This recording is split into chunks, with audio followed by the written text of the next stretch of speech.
Feliz sábado, queridos hermanos. Es un placer estar aquí y voy a comenzar diciendo que hoy tengo el privilegio de estar en la iglesia que pastorea el pastor que sustituyó al pastor que me sustituyó a mí. ¿Es correcto? Ahora estamos pensando, procesando, así que yo hoy predico en la iglesia del pastor Moliner. El pastor Moliner sustituyó al pastor Eliseo. Eliseo me sustituyó a mí en Castellón y además hoy Javier Moliner está en Castellón. Así que el mundo es redondo y sigue girando y gracias a Dios porque podemos estar aquí. Es un placer estar con nosotros, me alegra mucho estar con la Iglesia de Moneda. De forma especial quiero saludar a mi compañero, mi amigo Iván.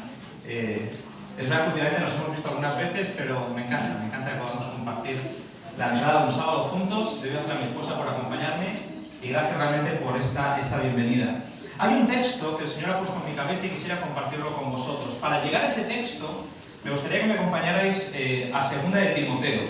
En 2 de Timoteo, recordad, 2 de Timoteo es la última carta que escribe el apóstol Pablo, la última. De hecho, él va a decir, yo he peleado la buena batalla, ya está, esto se acaba, ¿os acordáis?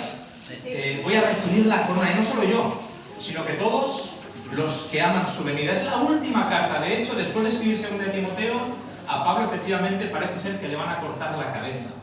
Y sin embargo fue un hombre fiel hasta el final y murió confiado en que pronto recibiría el galardón que tanto había anhelado. Así que estamos en la última carta de Pablo, la escribe desde la cárcel y esto es lo que le dice al joven Timoteo. Timoteo es un discípulo de Pablo, es un joven pastor que recibe con cariño los consejos, las recomendaciones, el trabajo ese de mentor pastoral que Pablo tiene con ese hombre joven que es Timoteo. Y esto es lo que le dice, escuchad bien. Mirad, estamos en 2 de Timoteo capítulo 3 y voy a leer versículos 14 a 16, que son muy conocidos, pero mirad el versículo 14 lo que dice. En cambio, así que para saber de qué está hablando antes hay que leerlo, pero no tenemos tiempo esta noche. En cambio, tú persiste en lo que has aprendido y te persuadiste, sabiendo de quién lo aprendiste, y que desde niño conoces las escrituras sagradas que te pueden hacer sabio para la salvación mediante la fe en Cristo Jesús.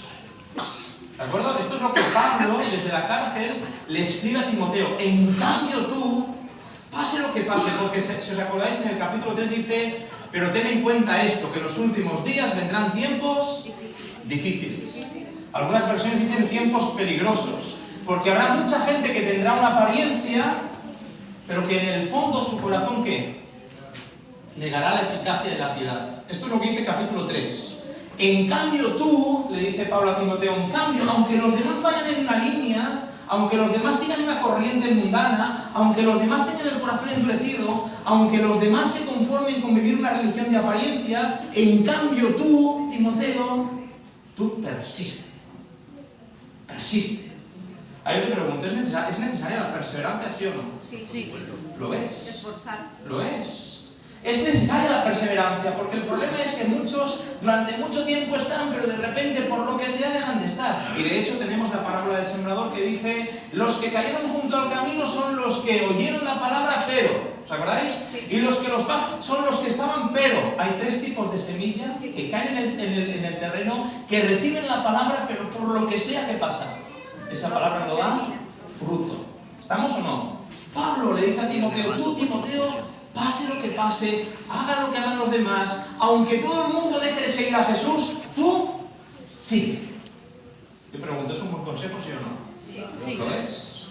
¿Lo es para los jóvenes? Sí. Pero también lo es para los mayores. Lo es para todos. Perseverar es importante, tener paciencia es importante. Es una de las características del pueblo remanente. He aquí la paciencia de los santos. Los que perseveran, los que aguantan, los que ponen su mirada en Jesús, los que no se apartan, aunque caigan 1000 a un lado y 10.000 al otro, ellos siguen firmes. Amén. Amén. Tú persevera, persiste en lo que has aprendido, en lo que te persuadiste, sabiendo de quién lo aprendiste. Y esto es lo que dice. Y que desde niño, Timoteo, tú conoces las Sagradas Escrituras, que te pueden hacer sabio. Esta frase me fascina. Te pueden hacer sabio para la salvación que es por fe en Cristo Jesús. Amén. ¿Sabéis? La escritura, la palabra, por mucho que la leas, siempre redescubres cosas nuevas, ¿sí o no? Sí. En la palabra es un tesoro, que tú sacas cosas nuevas, cosas viejas, pero que el Señor no deja de alimentarte. En la palabra, ¿con quién te encuentras? Dime, ¿con quién te encuentras? ¿Sabéis? Muchas veces se utiliza la Escritura simplemente para dogmatizar, para teorizar o para decir que tenemos más razón que otros. Pero Jesús dijo, escudriñad las Escrituras, porque vosotros creéis que en ellas tenéis la vida eterna, pero ellas son las que dan testimonio en cada página, en cada capítulo, en cada versículo, en cada historia, en cada doctrina de la Escritura. Deberíamos contemplar el rostro cariñoso de Jesús. ¿Estamos o no estamos de acuerdo? Si lo que yo enseño, si lo que yo predico, si lo que yo vivo no refleja un Cristo que es cariñoso, que es misericordioso, que es amor, que es perdón, que es... Si yo no reflejo eso con mis actitudes, estoy leyendo mal la palabra de Dios. Porque las Escrituras hablan de Él. Y dice la Biblia que cuando vamos con el rostro descubierto y contemplamos como en un espejo, ¿qué va pasando con nuestro carácter? Mientras contemplamos como en un espejo, vamos siendo transformados. Porque yo soy transformado a la imagen de aquello que contemplo. Y si yo miro la Escritura y me encuentro con Jesús, Jesús de una forma milagrosa a través del Espíritu que hace en mi vida, me transforma. Lo que no vale es saber mucho de la Biblia, pero tener siempre un carácter podrido. ¿Estamos de acuerdo? Eso no vale. Una persona que lo sabe todo, que tiene todas las respuestas, que en todos los concursos bíblicos gana. Una persona que cuando sale de alguna forma maravilla con su elocuencia, con sus palabras bonitas, pero en realidad eso que está leyendo no lo está transformando. Porque dice Pablo, ¿os acordáis de texto? Yo no me avergüenzo del Evangelio porque es ¿qué? Poder de Dios para salvación de todo aquel que cree. La Biblia no es una teoría. ¿Estamos de acuerdo o no? La Biblia no es un dogma, la Biblia no es solamente una colección de libros, que es lo que significa Biblia, biblioteca, colección de libros. No es solamente eso, la Biblia es el mensaje de Dios para su pueblo. Es un mensaje que trae salvación, que trae esperanza, que transforma el corazón. Sabéis, nosotros por nosotros mismos no podemos ser transformados, pero Cristo en nosotros es nuestra esperanza de Colosenses 1:27. Es Cristo en nosotros, es a través del que puede ser sabio para la salvación. ¿De acuerdo? ¿Estamos de acuerdo? Pablo le dice a Timoteo, Timoteo, no pierdas de vista a Jesús. No pierdas de vista a Jesús, porque en Cristo tú puedes ser, ¿cuál es la palabra? Salvo, salvo. Ahora yo te pregunto, ¿es la salvación algo que todavía te importa? ¿Sí o no? ¿Es la salvación algo que te interesa? ¿Es la salvación algo que realmente tú buscas con todo? Es lo que más deseas. Mira, tú puedes perder la casa, puedes perder la familia, no es que quieras hacerlo, pero puede que pase. Pero lo que no puedes perder, ¿qué es? La salvación. ¿Por qué? Porque la salvación para ti ha sido adquirida a un precio infinito, que es la sangre del Hijo de Dios. Claro que es gratis, porque la salvación siempre es por gracia, ¿sí o no? Pero que sea gratis no significa que no haya costado un precio. Lo que pasa es que el precio fue pagado ya. Porque si tú y yo hubiéramos ido con todas nuestras buenas obras, con todas nuestras buenas intenciones, con toda nuestra música, con todas nuestras predicaciones, con todo lo bonito, con todas nuestras ofrendas, con todos nuestros... Si tú y yo hubiéramos ido con todo lo bueno que hacemos para ganarnos la salvación, ¿sabéis que hubiéramos conseguido descubrir? Que todo lo que tenemos no es nada. Grande como para que tú la adquieras con tu esfuerzo. Por eso el Señor te la regala. Pero que te la regale no significa que sea gratis. Vuelvo a repetir, porque Cristo ya pagó el precio. Y es un precio que nadie podía pagar. ¿Estamos de acuerdo o no?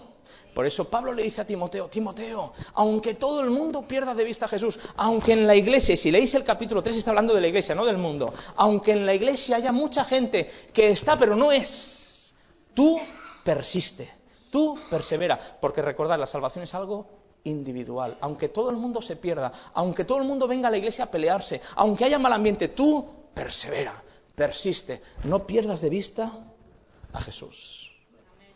Esto es precioso. Y entonces dice, toda la Escritura es inspirada por Dios, es útil para enseñar, para reprender, para enmendar y para instruir en justicia. ¿Sabéis? Hay personas que la Escritura solamente la utilizan para reprender. Y les encanta reprender con el Elena White y con la Escritura. Pero la Biblia no es solamente para reprender. La Biblia es para instruir, para crecer, para cambiar, para transformar. ¿Amén? Pablo, persevera. No te rindas. Aunque me veas en la cárcel. De hecho, le va a decir un poquito antes, va a decir, no te avergüences de mí. 1 Timoteo. No te avergüences. Aunque me veas en estas cadenas. Tú persevera.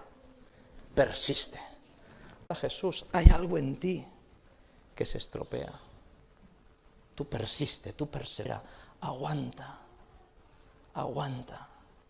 persiste. ¿De acuerdo?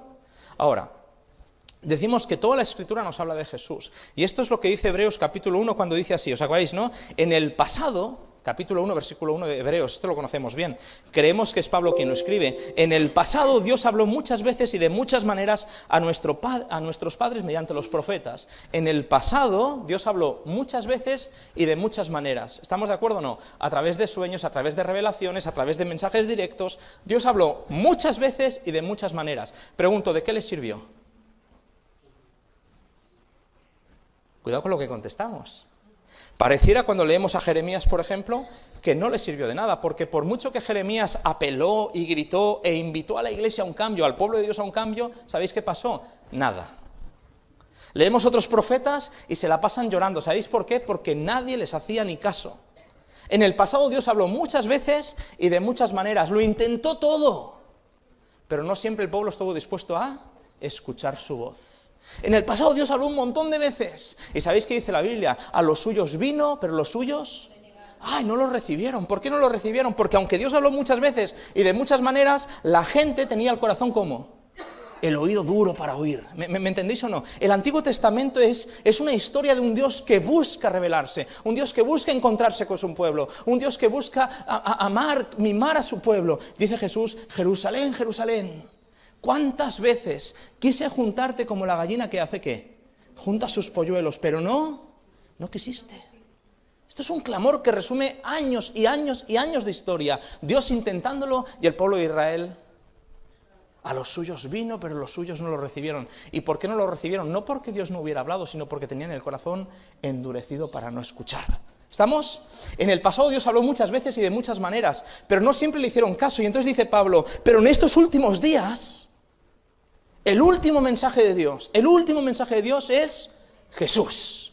En el principio era el Verbo, y el Verbo era con Dios, y el Verbo era Dios. Este es el gran mensaje, el Verbo, la palabra, el Logos. Dios se encarna, Dios se hace uno de nosotros, Dios caminó con nosotros para ver si todo lo que Él había dicho antes en el pasado, muchas veces y de muchas maneras, se hacía más claro en la persona de ¿quién? De Jesús. Ahora dime, si tú y yo no somos unos privilegiados por vivir a este lado de la historia, dime, tú y yo miramos para atrás y ¿sabéis lo que vemos? A Jesús. Porque nosotros tenemos el privilegio de ser herederos de todo lo que Dios ha hecho por intentar salvar a su pueblo. Y nosotros, os digo una cosa, si nosotros nos perdemos, va a ser por culpa nuestra. Porque no tenemos excusa. Porque llevamos toda la vida escuchando de Jesús. Llevamos toda la vida siendo impregnados con un mensaje precioso de salvación que no siempre hemos podido entender. ¿Sabéis por qué? Porque a veces hemos dejado de mirar ¿a quién? Al autor y al consumador de la fe. En estos últimos días nos habló por su Hijo, a quien constituyó heredero de todo, por medio de quien hizo los mundos. El Hijo es el resplandor de su gloria, la misma imagen de su ser real, el que sostiene todas las cosas con su poderosa palabra. Después de efectuar la purificación de nuestros pecados, se sentó a la diestra de la majestad en las alturas. Si la gloria de Dios tuviera que mirarse a un espejo, como yo me veo, ¿sabéis qué vería la gloria de Dios? A Jesús. Él es el resplandor de su gloria. Es la palabra, es el creador de los mundos. Cuando tú miras a Jesús, ves el carácter de Dios. Por eso le dijo, ay, tanto tiempo hace que estoy con vosotros y aún no me conoces. El que me ha visto a mí, ¿por qué? Porque yo soy el reflejo del Padre. ¿Cómo es Dios? Mira a Jesús. Esto es lo que dice la Biblia. Esto es lo que dice la Biblia. Por eso viene el capítulo 2 y escuchad bien. Escuchad bien el capítulo 2, versículos 1, 2 y 3, ¿de acuerdo? Estos son los versículos que el Señor ha puesto en mi corazón para compartir con vosotros. Toda la introducción para llegar a esto. Mirad lo que dice estos 3 versículos. Por lo tanto, con más diligencia debemos atender a lo que hemos oído para no desviarnos. Escuchad bien, ¿eh? Hoy nosotros hablamos mucho del pueblo de Israel, ¿sí o no? ¿Qué cabezones eran? Mira que lo tenían claro, mira que vieron milagros, La Biblia dice, sí, ellos lo tuvieron claro, pero vosotros mucho más. ¿Sabéis por qué? Porque estáis de este lado de la historia y habéis visto a Jesús. Por lo tanto, vosotros, nosotros, los creyentes, los cristianos, los que nos reunimos en Valencia, donde sea que estemos, por tanto, con más diligencia, decidme otro sinónimo de diligencia. Diligencia, un sinónimo. Ayudadme. ¿Cómo es? Solicitud, con más atención, con más cuidado, ¿sí o no? Con más concentración, con más diligencia, ¿con qué? Con más ahínco, con más compromiso. Y vosotros con más fidelidad, vosotros con más intención, con más cuidado. Vosotros debemos, o nosotros debemos atender a lo que hemos oído para no desviarnos.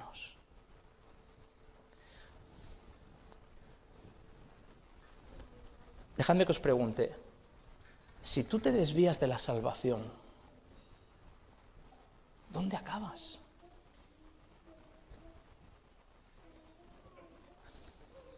Obviamente en la perdición, pero es que la perdición es muy triste, ¿sí o no?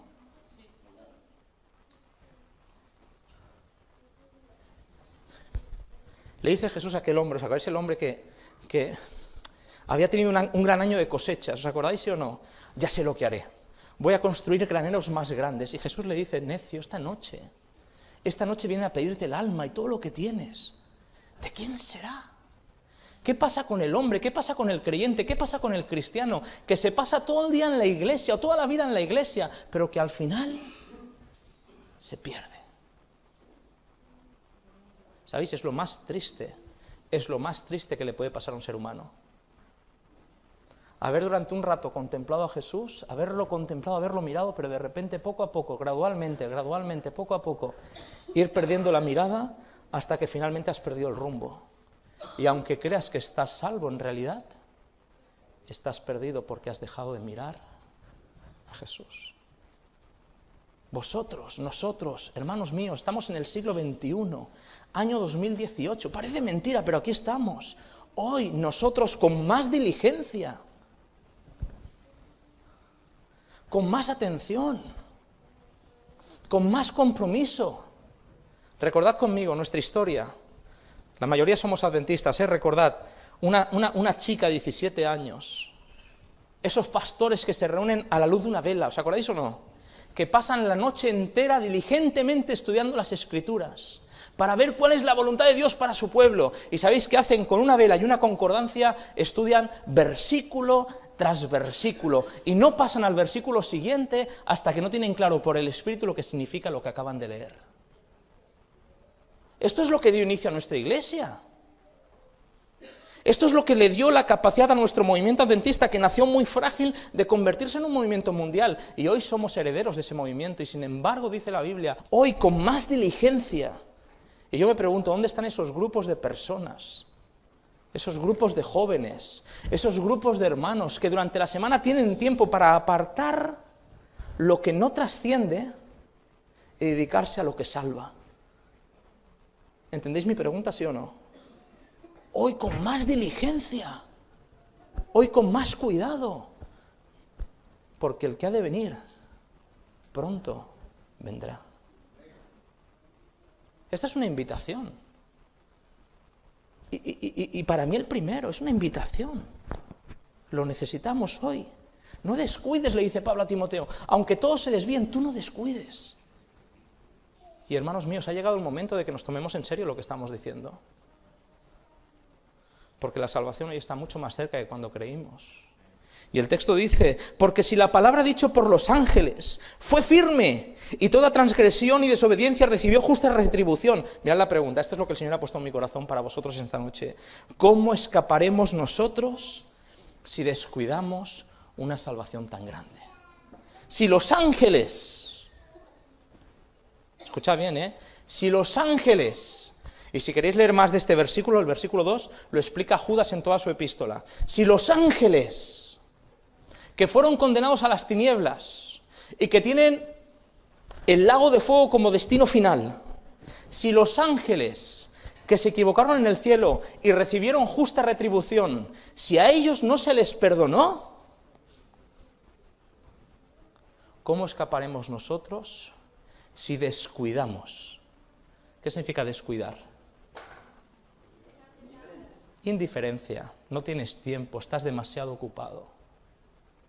Vienes el sábado a la iglesia, participas de toda la liturgia, cantas, quizás te peleas, quizás no te peleas, discutes, hablas, sábado. Pero en la semana estás tan ocupado. A lo mejor haces la escuela sabática, pero de una forma rutinaria. No me estoy metiendo con nadie porque no os conozco, pero ¿me entendéis o no? No es el momento de seguir jugando a ser cristiano. No es el momento de ser tibios. Porque ya sabemos lo que pasa con la tibieza en la boca del Señor. Es el momento de tomarse en serio la salvación, porque esta salvación fue anunciada primero por el Señor y fue confirmada a nosotros por todos los que oyeron. Salto un poquito, no voy a seguir en esta... Hemos entendido, ¿verdad? Hasta aquí. ¿Cómo escaparemos nosotros si descuidamos? Pero esta noche decimos delante del Señor, se acabó de descuidar, hay que ser un poquito más diligentes. ¿Amén? Si saltamos un poquito en la Escritura, si saltamos unos capítulos, me gustaría que pudiéramos ir al capítulo 10. Y aquí hay uno de los versículos para mí más fascinantes, uno de los que más me gustan de la Escritura, ¿de acuerdo? En el capítulo 10 encontramos los textos estos que conocemos bien y considerémonos unos a otros, capítulo 10 de Hebreos, versículo 24 y 25, considerémonos unos a otros para estimularnos al amor y a las buenas obras. Considerémonos unos a otros para estimularnos al amor y a las buenas obras. Una iglesia debería ser caracterizada por cómo se aman los que la... ¿Sí o no? Los que la forman. Una iglesia debería ser un lugar en el que cuando viene una visita se siente amada, se siente respetada, se siente no juzgada, no condenada. Es donde una persona se siente en paz porque está en la misma presencia de Jesús. Esto es lo que debería ser una iglesia. Considerémonos, pensemos unos en otros para estimularnos al amor. Para estimularnos en el crecimiento, no para juzgarnos, no para criticarnos, no para siempre estar con el dedo. Esto es lo que dice la Biblia. Y no dejemos de reunirnos como algunos tienen por costumbre, sino animémonos. Animémonos unos a otros, sobre todo ahora que veis que el día se acerca. Decidme, ¿es esta la experiencia de la iglesia de Timonea? No me contestéis. ¿Pero es esto lo que la iglesia de Timonea vive? ¿Es esta la iglesia que tú tienes? ¿Es esta la iglesia que tú deseas? ¿Es esta la iglesia en la que tú te estás esforzando por ser parte de? Una iglesia que estimula, una iglesia que considera al otro, una iglesia que hace que el otro se sienta bienvenido. No importa cuántos errores haya podido cometer en la semana. Y esto no significa que nosotros hagamos la vista gorda al pecado. Lo que significa es que si Jesús no condenó, nosotros tampoco lo hacemos. Y un poquito más adelante dice, versículo 35, escuchad bien, esto se parece mucho a lo que Pablo le había dicho a Timoteo, no desechéis, ya no se habla solamente de Timoteo, ahora se habla de la iglesia, nosotros, no desechéis pues vuestra confianza, porque tiene gran recompensa, amén, no desechéis, no la dejéis de costado, no perdáis de vista aquello en lo que habéis confiado, aquello en lo que habéis creído, no lo perdáis de vista, dice el texto, porque la perseverancia os es necesaria. Y hemos dicho que sí, ¿verdad? La perseverancia os es necesaria para que, habiendo hecho la voluntad de Dios, obtengáis la promesa, porque dentro de muy poco el que ha de venir vendrá y no tardará. Ahora el justo vivirá por la fe. Es un texto de Habacuc, ¿sí o no? Todo lo que vamos a leer ahora es de Habacuc. Pablo lo toma y dice, ahora el justo vivirá por la fe, pero si retrocede no me agradará. Pero nosotros no somos de los que retroceden para perdición, sino de los que avanzan para salvación de nuestra alma. Qué bonito es este texto, ¿sí o no? No desechéis. Ya no se conforma Pablo con decírselo a Timoteo, ahora se lo dice a toda la iglesia cristiana. No desechéis. Perseverad. Vamos, ánimo, poco queda. El que ha de venir, un poco más y vendrá. Llevamos mucho tiempo esperando, pero ¿sabes qué? Queda menos. Es verdad que pensábamos que nunca íbamos a llegar al año que hemos llegado, pero aquí estamos. Y seguimos caminando. Y mientras que el Señor no venga, ¿sabéis qué haremos? Caminar. Y seguiremos perseverando. Y seguiremos firmes. Y no dejaremos de creer. ¿Por qué? Porque fiel es el que prometió. Porque la segunda venida no depende de que yo lo crea, depende de que Él lo prometió. Y porque Él prometió, lo va a cumplir. ¿Amén? Persevera. Sigue. No pierdas de vista a Jesús. Aunque el mundo se hunda, tú sigue firme. Porque es necesario que seamos perseverantes. Firme en Jesús. Pase lo que pase. Es triste ver las iglesias vacías, ¿sí o no? Es triste para los españoles ver como antes éramos todos españoles y ahora ya no hay. Es triste, pero ¿sabéis qué? por muy triste que sea, lo que yo quiero es seguir. Porque yo no me voy a perder porque la iglesia esté vacía. Yo me voy a perder por dejar de mirar a Jesús. ¿Estamos o no? Sigue. Nosotros no somos de los que se paran de perdición, sino de los que avanzan para salvación. No nos retrocedemos, no nos paramos, nosotros seguimos caminando. Seguimos caminando, a veces con luchas, a veces con sufrimiento, a veces con desgracias, a veces con lágrimas, con luchas, con peleas, pero seguimos caminando. Y caemos, pero ¿sabéis qué? Nos volvemos a levantar por la gracia de Dios. Y aquí estamos. No estamos aquí porque seamos perfectos. No estamos aquí porque ya hayamos alcanzado. No, estamos aquí porque seguimos mirando a Jesús. Seguimos caminando porque el justo vivirá por la fe. El justo vivirá por la fe. Este es el final del capítulo 10. Os pregunto, ¿cómo empieza el capítulo 11? Es pues la fe, la certeza y la convicción. La certeza y la convicción. El justo vivirá por la fe. El justo vivirá porque está convencido. Está totalmente certero de que lo que él cree se va a cumplir. Es pues la fe, la certeza y la convicción. ¿Y sabéis qué? Abel fue un hombre de fe, Enoc fue un hombre de fe, Moisés fue un hombre de fe, Abraham fue un hombre de fe. Y así va relatando, ¿sí o no? El capítulo 11. Y entonces en el capítulo 12, y con esto termino, dice así: por lo tanto, nosotros también. Ellos lo hicieron, ¿sí o no? Ahí están, todos descansan sin haber recibido la promesa, porque el Señor no quería perfeccionarlos aparte de nosotros. Ellos ya descansan, pero nosotros seguimos caminando. Ellos ya vivieron sus batallas, ya tuvieron sus luchas, ya tuvieron sus caídas. Ahora nos toca ¿qué? A nosotros. Y aquí estamos, siglo XXI, pero seguimos aquí. Por lo tanto, nosotros también, teniendo en derredor nuestro tan grande nube de testigos, dejemos todo lo que nos estorba, el pecado que tan fácilmente nos estorba o nos enreda, y corramos, fijaos la palabra, con perseverancia, porque la perseverancia os es necesaria. Corramos con perseverancia la carrera que se nos ha propuesto. Fijos los ojos en... ¿Cómo puedes correr en la vida de un cristiano si has perdido de vista a Jesús? Sabrás mucho de profecía. Puede que incluso te atrevas a poner fechas al retorno de Jesús, que hay gente que lo hace. Tú puedes hablar como si fueras... Si pierdes de vista a Jesús, todo lo que dices resuena vacío, a hueco. No pierdas de vista. Esto no es un mensaje de gracia barata. No pierdas de vista a Jesús. Si no has entendido nada del sermón, no te preocupes, pero no pierdas de vista a Jesús. Cada día. Si lees la Escritura y lo que lees no te lleva a conocer mejor a Jesús, estás leyendo mal. Si estás leyendo la Escritura todos los días, pero en lugar de amar a tus hermanos, cada vez te sientes tú más superior a ellos porque sabes más, estás leyendo mal. El espíritu que te empuja a leer no es el espíritu del Señor. El Señor nunca te va a llevar a tener orgullo espiritual. El Señor nunca te va a llevar a sentirte mejor que nadie. El Señor nunca te va a llevar a criticar a otro. El Señor nunca te va a llevar a condenar a otro. Si estás leyendo la Biblia y condenas, el Señor no te está dirigiendo. Es el espíritu del yo. Puestos los ojos en Jesús, porque Él es el autor y el consumador de la fe, el cual, por el gozo que se le presentó delante de él, que es tu salvación y la mía, menospreció la cruz y sufrió lo oprobio. Es Jesús. Esta es nuestra fe. Este es nuestro evangelio. Esto es lo que creemos y esta es la razón por la que seguimos de pie. A pesar de que la vida no sea fácil, seguimos caminando porque hemos dejado de mirar al mundo y hemos puesto nuestra mirada en Jesús. Hermanos míos queridos, que pronto venga el Señor y nos encuentre a todos con la mirada puesta en Él para que nos pueda llevar a casa. Que el Señor os bendiga, que el Señor os bendiga. Amén. Amén.